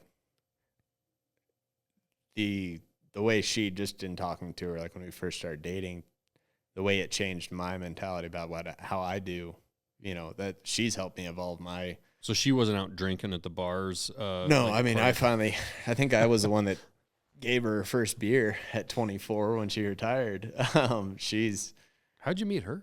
I mean, were you a big figure skating? She was good friends with Casey Field's wife. Okay. And I was traveling with Casey, and so I'd met her. That's another gal that's gorgeous. Yeah. Steph's a babe. Yeah. So I met her, and then I think we were both dating other people, and we all went to an Eagles concert together. Okay. And then she hit me up. I think, did you ever hear about the ERA, the Elite Rodeo Association, a few years back? We kind of separated off and tried to do our own thing for a bit. But her dad, Paige's dad, raises bucking horses in Canada, Jimmy Lawrence. Okay. And so he had questions about the ERA, so she just reached out to me, and I was like, oh, blast from the past. I wonder what she's up to. And then I've just pretty much never stopped talking to her. Yeah. Yeah. Now we have a baby, so. Yeah. Persistency. Yeah. Worked out. Yeah. Yeah, that's incredible. It'd be cool to talk to her about that experience, because that's, like I say, that's a level of dedication. Oh. That's a whole nother. And there's not, you know, except for a few of the very top ones, it's not like that's for rich and fame either. I mean, that's a tough deal. Yeah, it's just expensive, but the amount of time that, like, her on ice practice, off ice practice, straight to the gym, eat that much rice and chicken. Yeah. Skate some more, throw it up. Like, yeah. like just yeah. crazy. And imagine your national finals rodeo that you're going to this year. You haven't been to it in 4 years, and you get one ride, bud. Yeah. Like 2, I guess, maybe in figure 2. skating. Yeah. But yeah, it's a completely, just a. And you're being judged. Yeah. Like, and it's subjective. It's not a race. And it's still subjective. Yes. Yeah. And 100%. Progressive. Yeah. Yeah. No, I have so much respect, especially getting to meet all her friends and friends that have that are Olympians in different, speed skating and just skiers and snowboarders and all those, like, soccer. All of their stories are just like, at some point, like, what I do is still just 8 seconds. Yeah. Like the stuff they train for, like, also, although not that long, I can go ride 8 seconds more tomorrow. Like, right. I have so much opportunity. Right. Not that it takes away the importance of it. It's just to be able to focus on that one goal for that long. Yeah. And then make it there. Truly one day, or you say maybe 2 days. I mean, you kind of have 10 Super Bowls coming up. Yeah. And especially if you're not in the runnings in the top couple, like you say, you know, every night's a Super Bowl. Yep. And you get to send it, and, you win a few rounds. It's a great week. And, but holy cow, and then you also, like, you get over there and, you get the flu, you get a tiny tweak of an ankle, or, you see some of the stuff that happens there. I was talking about this the other day. You're a sprinter, and you're slower than the fastest man or woman in the world by 1/hundredths of a second, and you don't place. Yeah. You're in 4th, and nobody cares. It's just like bonkers. You're a ski racer, and the weather's so bad, they cancel the race altogether. Yeah. Like, what the hell? Yeah. It's unbelievable. Yeah. Or your day of skiing, it snowed that day, and it's the track's slower than it was yesterday. And like, or you just, it started snowing at noon, and you just happen to have the later time, or the track's tore up, and or the course. I mean, it's unbelievable. And then you see those guys that, some of those dudes, like the downhill skiing and the slalom and that stuff, and those guys are sending it. Unreal. I mean, it's the same. It's the equivalent to me of climbing on a bull. Oh, yeah. I mean, those guys are going 100 miles an hour on freaking ice on skis, and when they wreck, you may or may not live through it. Yeah. But you're going to likely be tore up. Yeah. It's bonk, and they're going to wreck. Like, yeah, it's kind of like with a bull rider or a bronc. Not like if. you're gonna have it. Yep. No, I so much respect for them and like what it takes, and even like being in one of those events that has a partner or 3 people. Yeah. Something happens to one of them. Yeah. That last week, when you finally made it, it's just so many variables, so much weight on the situation. That's a challenge too. I think of that with rodeo, like with team roping, boy, what a challenging dynamic that is if your heeler catches one leg, or, I mean, as an uneducated guy that, couldn't rope my wife if she was caught in a room, to watch the head or miss. And as an uneducated guy, I'm like, it's the freaking head. Like, put it on it. Like, it's not that hard. Catching 2 feet, that's tough. Yeah. Right. But obviously they're trying to do it and be, 3.5 seconds. Or the guy does. He puts it on as the barrier's breaking. He's putting it on and turning that steer, and the dude catches one leg. Like, to go back behind the chutes and be like, bro, what the hell? Yeah. Like, that's the 3rd one you've put one leg on this week. That'd be an interesting, at least for you can go back and be mad at one person. Yeah. And that person's in the mirror. Yeah, the judge. That's funny. Yeah. It's, I don't know if I could be a team roper. That's both your paychecks. That's somebody else's, like, they're not on it, or they go out to the bar the night before. Like, they always joke, like, us traveling, because we all travel in pretty regular groups. Mm-hmm. And you just, basically, you're just married. You see them more than your wife, and right, close quarters, and always in the truck. But if they don't have any say in what I make, right. Whereas if you're in that truck and trailer, splitting everything with them, and like, if you lose, I lose. Right. Which, I mean, I guess that's a double-edged blade there. Like, yeah, that's going to drive things up too. Those really good guys are one of the funnest events in Vegas when the guys are on to watch is the team roping. Mm-hmm. Like, that is so fast. I mean, I think the arena record's 3.2 or 3.3, and I mean, that is mind-blowing. Yeah. I got to watch last year from that end of the arena, and those guys have to rope the way that arena, they don't have enough room basically to just turn and face. Like, they have to come back towards the chute and then face. Like, it's pretty wicked, especially to see those horses work and the way those guys are. Like, throwing it before they're just over. Yeah, you'll see them guys reach for one. They'll put it on the head, and they've kind of reached, but now they've got so much rope out there. When they try to dally up and turn, they're running into the damn stands, because that Thomas and Mack is tiny. Well, that's the other event that I didn't really have true respect for until last year, watching it from that end, was the steer wrestling and how fast those yellow buck and chutes are coming at you, and you're running flat out at them. Like, if you don't commit, you're like, that's a whole lot of steel right in front of you. You know what I mean?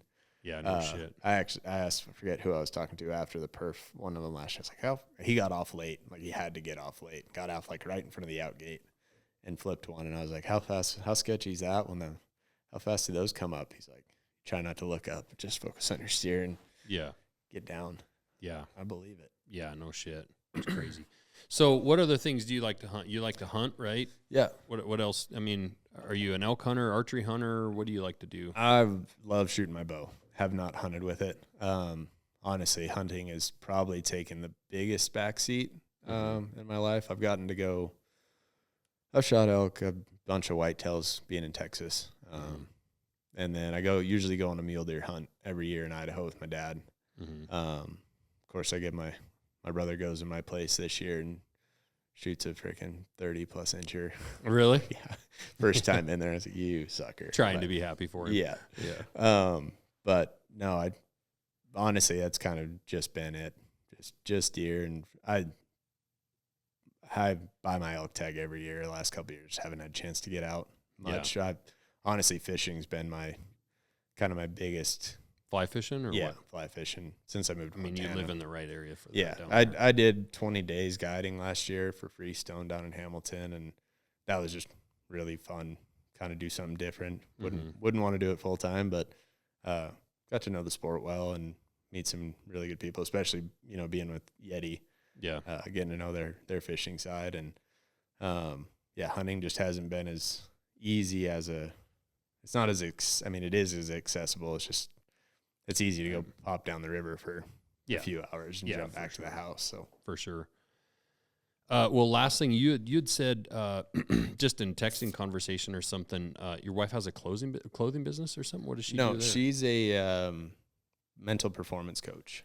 Oh, so she's works with business entrepreneurs and some athletes. Okay. Yeah, she really likes the psychology things, and then after the Olympics and skating, she went into the mental side of everything. So I got basically a head coach at home. Yeah, which is shit. Sometimes be good and bad. Sometimes it's like, I don't need Coach Page. I just need you to listen to me. Yeah. Be mad for a minute, and we can sort it out later. Yeah. Yeah. Yeah. I don't know how I got that confused, but yeah. I mean, well, with what she did, with how much mental strength it takes to prepare for something like that for that many years and stuff, that's pretty cool. Does she work with other rodeo guys at all, or athletes? Or? Yeah, she does a handful of them. Just that kind of just the higher end, you know, top level stuff. Do you tell those guys like, hey, here you're talking to the shrink? No, it's honestly all so classified. So I don't get to hear any of it. Doctor, or anything. Patient. Yeah. You're not like, hey, give me something to give him. I need to get in his head. Hey man, what did my wife tell you this week? Yeah. But no, I think it's awesome. Like, I think it's awesome that I thought she's like, I had a sports psychologist. Like, I loved working with my sports. I was like, what? Yeah. Like, no, I'm not talking about that shit. Yeah. Like, don't even try to get in my head. And then I think it was like 5 months later, I was sitting there thinking about something on the buck and shoots before I got on, and it was something we'd talked about. I was like, damn it. Yeah. She's in there. She's in there. Yeah. But no, I think it's just such a huge part of being a competitor. And like, if you're an athlete performing for a living, like having that someone to talk to about your headspace.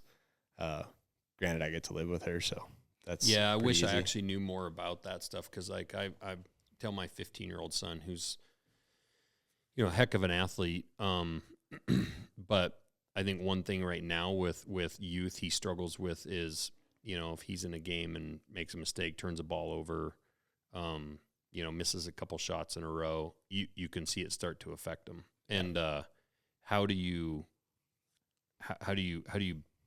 just go on to the next play and keep the confidence that next shot's going to go in, and that you always, and it's weird because like I always tell him, you want to have this confidence, but nothing to me is worse than arrogance, but there has to be this, it has to be bordering on that just for your own good. Yep. And it's interesting because I was telling him the other day when he was going into open gym basketball, he had struggled a couple days in a row. He's a freshman, and he's probably going to be starting varsity basketball, but he was struggling. And he was like, man, when I'm playing my buddies over here, he's like, I don't miss. Like, I'm hitting 3 after 3, and I'm just crushing them. But when he's in open gym and he's playing with the varsity guys, he's like, I just been struggling. And I'm like, yeah, it's because when you're playing your buddies, you know you're better and you don't care, right? And you're just shooting. Yeah, it's no big deal. But when you're in the varsity practice, as you're shooting, you're thinking, should I shoot this? Is the coach going to yell at me? Should I give it to the better player over here? Should I throw it to Eli? Right, and you're doubting yourself. Yeah. And I was like, you need to shoot that ball like you absolutely don't give a shit, and play like you don't care, even though you do care, right? Yeah. And he said the next couple open gyms, he was just crushing it. But he said, I just was shooting the ball like it didn't matter. Yeah, exactly. And it's so how do you play with those mental things in your head? You know, there's a lot that could be learned from somebody that can help coach you through that. And man, if you could have that when you're, you know, early in high school and in your early 20s versus starting to figure it out when you're in your 30s, that'd be good. Exactly. Yeah. On that side, I try to be as humble, and, you know, I don't know. I've just never been a big, like, I'm the baddest right. type guy. It's never been my persona. But I learned really quick that I can tell myself anything I want. Yep. Keep it between my ears, and whatever that is, whatever's going to make me the baddest son of a bitch that day, that's what I go with, you know. And the more you can, I feel like once you have success once, whether it's you make that shot, you know, you catch that pass, you ride that bucker, you can replicate that. Yeah.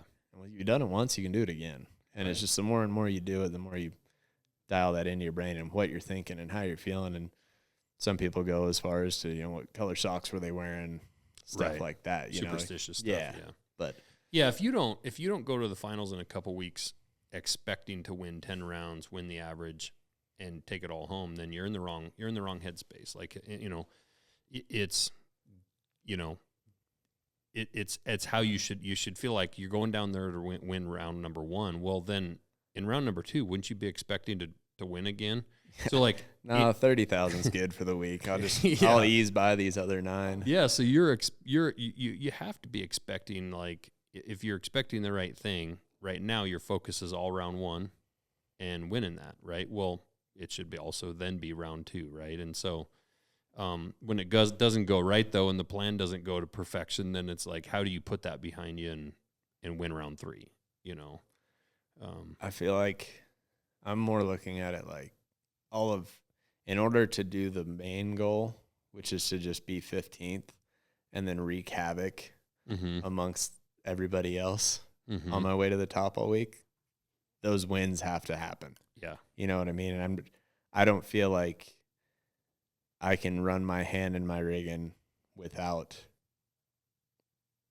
winning being the goal in general. Right. You know? Like, because I'm not thinking about what the win's going to pay. Right. What's my win is doing what I've been training to do. Yeah. And I just can't wait to get my dancing partners. No, it's the competitor in you. Like, I'm just ready to be able to put the ideas to a horse under me. Is that a total draw? Yeah. Is it a draw? All random. And then are you, is the turnout scenario just based on place? So like 15th goes out first? So a lot of it, sometimes it has to do with load order. So sometimes we have too many horses going out of a left-hand delivery and less on the right, and they'll kind of mess around. The only thing set in stone, usually the first night they try to go 15-1, but within reason, and then for production. And then every night after that is the top 5 are the only set.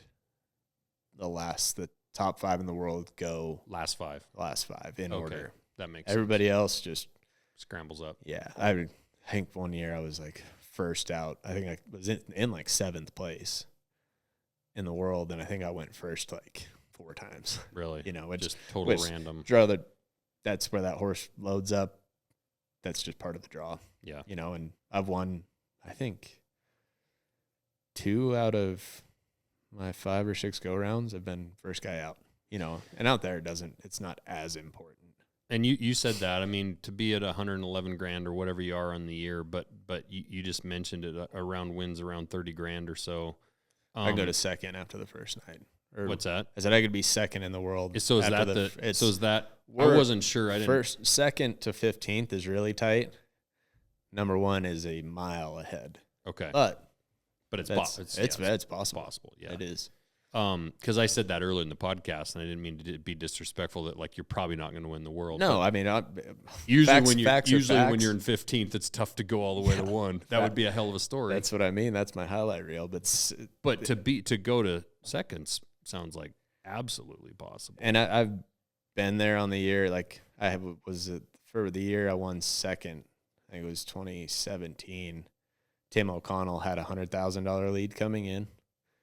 We all won. I don't know how much I won, 150 grand, and he still had $100,000 lead at the end of it. Like he just kept doing what he was doing. Yep, stayed ahead. And he easily, if he would have messed up, then we're talking an average change in the average money. Yep, because the average pays 80 grand. Yeah, at the very end of it, after you get done winning however much in the rounds, like it can be done. There's just no telling. There's no foreseeing or doing any of that without putting bad on somebody else. Yeah. I know what I want to do when I get there. Yeah. And I can't wait. Right. That's but that for people that don't follow rodeo, that's kind of very clearly shows them like you've gone this entire year at 111 grand and now you have 10 rounds at 30 grand laying on the line plus 80. Yeah, that's bonkers. If you don't, at this point in my life, if I'm not making the NFR, if I'm not capable of making the NFR, if I can't stay competitive, it's not worth it for me to rodeo. Right. For what it takes to do it. Right. That is how rodeo athletes make a living.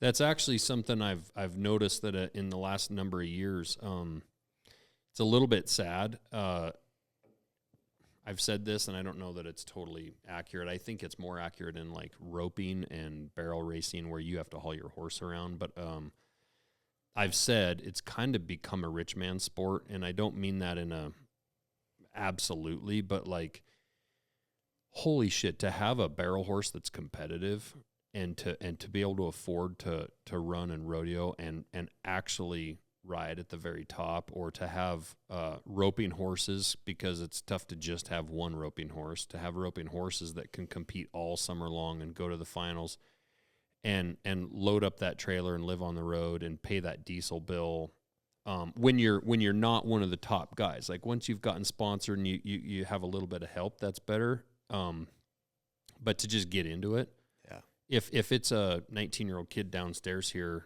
and he just decides he wants, there's a kid I'm working for me right now that's on the rodeo team here to just go rodeoing. Holy shit, is that expensive? Yeah. And that's kind of unfortunate. I mean, just the price of diesel alone, yeah. and to pull your horse all over hell.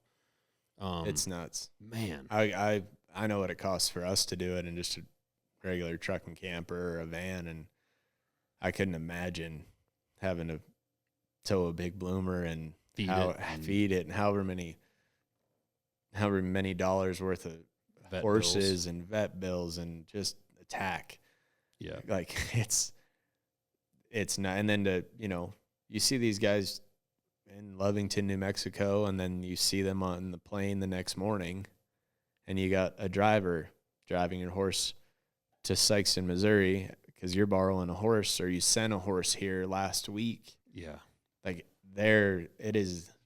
And there again, it's insane. The top people aren't missing calves. I mean, they're again kind of like with saddle bronc or bareback. Like you are expecting the best riders to ride. You're absolutely expecting the best ropers to rope. And now you're fighting over tenths of a second, and you could absolutely lay one on and have three other people do it and be like, holy shit, I only got fourth. Like, yeah. And I borrowed this horse, so I have to split half that money with the guy I borrowed it for. Yeah. That's another whole thing that at the finals, you see the same horse go out in team roping or in steer wrestling. Yeah. It's unbelievable. The same horse will run 3 or 4 times. It's bonkers. They're incredible. Yeah. It's its own animal. So to get into 15th, the whole point of all this, like in any of those events, it's an accomplishment. 100%. Yeah. Yeah. And you put everything, including the checkbook, into getting there. And that's where, not to put more pressure on it, but that's where you want to shine. Like that's where it matters, you know? But yeah, I remember my first year, and on our jackets, they used to put a little star on the cuff for everyone you made. And I think Trevor Brazil, and it's just like a sleeve of them. Looks like the American flag. Yeah, I was like, man, that's so cool. Like, yeah, that's I wonder how many I can get. And I still wear that jacket. That's the only one out of all of them that I do wear. But it's like the only one I only wear the other ones at the finals. Mm-hmm. And every year it's like, man, I can't wait to get that jacket. And yeah, that's cool. Put my gear bag in the locker room and just step out on those buck and shoots. Like it feels just as special as the first time. It's just for different reasons every year. Yeah. Well, cool, man. I appreciate it. Got hotter than hell in here. I always forget. I need to turn on the AC when we come in. I'm a sweater, so like well, so am I. But I don't know if it's the lights or the or what. But it gets hot in this little room. Good luck down there. Proud to see Montana being represented down there. There's always several Cowboys from Montana involved, and it's really cool. Glad you're healthy, and I'll be down there. We're gonna have a booth at the at the Hunter's Christmas. Hunter Outdoor Christmas upstairs of the Cowboy Christmas. So that'll be cool. I'll be there a little bit. So yeah, I'll swing by. Thanks for having me on. Yeah, man. Hopefully you'll forget that California was ever part of the topic when Vegas is over. No shit. All right, man. I appreciate it. Thank you. Hey, by the way, what's your Instagram or if people want to follow you? Yeah, I think it's Richmond Champion on both Instagram, Facebook. I'm primarily on Instagram though. It's kind of my main channel. Sure. So I'll keep that updated through the NFR mostly. I'm slacking right now. It's a little quiet, but I don't have a whole lot going on. Just be baby pictures every day if I did it now. So yeah. All right. Appreciate it. You bet.